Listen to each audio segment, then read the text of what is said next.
For years, Bradley had been the unstoppable heartbeat of every studio he walked into. The kind of man who could turn a silent room into a circus with one raised eyebrow and a joke delivered so casually you'd swear he'd been rehearsing it for decades. And yet, beneath all the laughter, all the clever lines, and all the "I'm totally fine" smiles, something else had been quietly growing. Something he kept tucked away like an overdue bill he refused to open. It started with small things.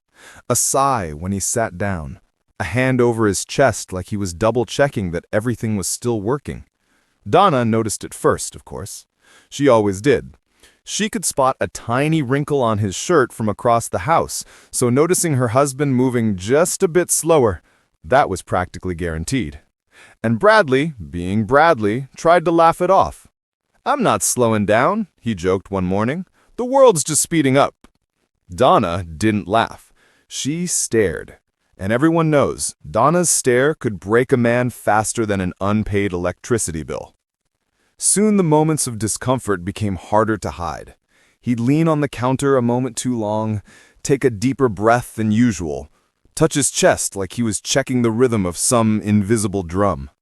Donna's worry grew with each passing day, and despite her best efforts to stay calm, the quiet fear inside her started to spill over. One evening, after Bradley cut short one of his infamous kitchen dancing routines, mid-twirl no less, Donna gently held his hands and asked him to stop pretending. And for the first time, he didn't joke or change the subject. He admitted he'd been feeling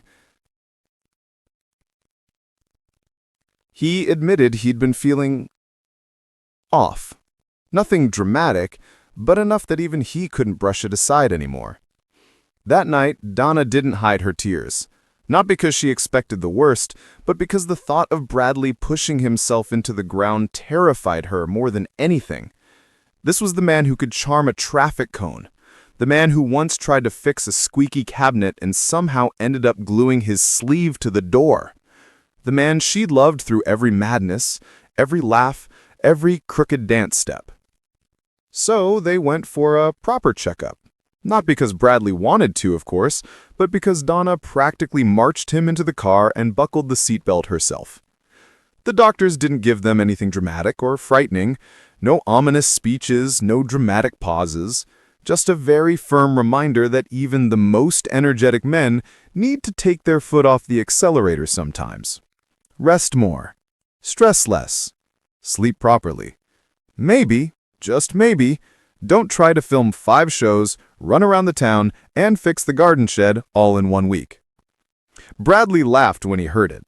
He said, "So you're telling me that I need more naps?" "Yes," the doctor replied, "preferably the kind where you actually lie down." Donna didn't laugh.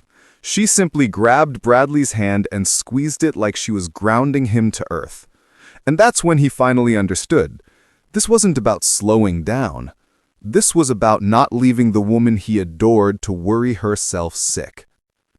From that moment on, the Walsh household shifted. Donna took charge with military precision.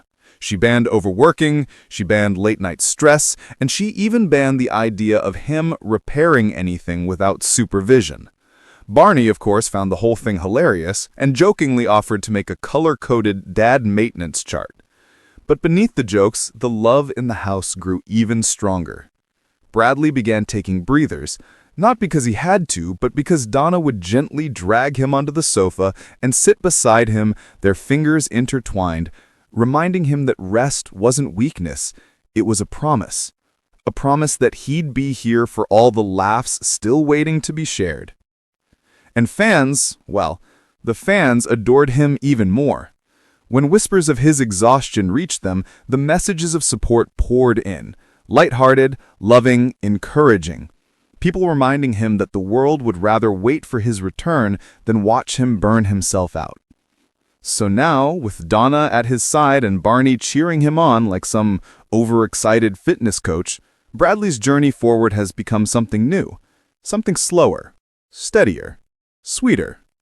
A chapter where love has become louder than stress, and laughter, real laughter, fills the spaces where worry once lived. And through it all, one truth remains unshakable. Sometimes, the strongest thing a person can do is simply rest and let the people who love them hold them a little closer.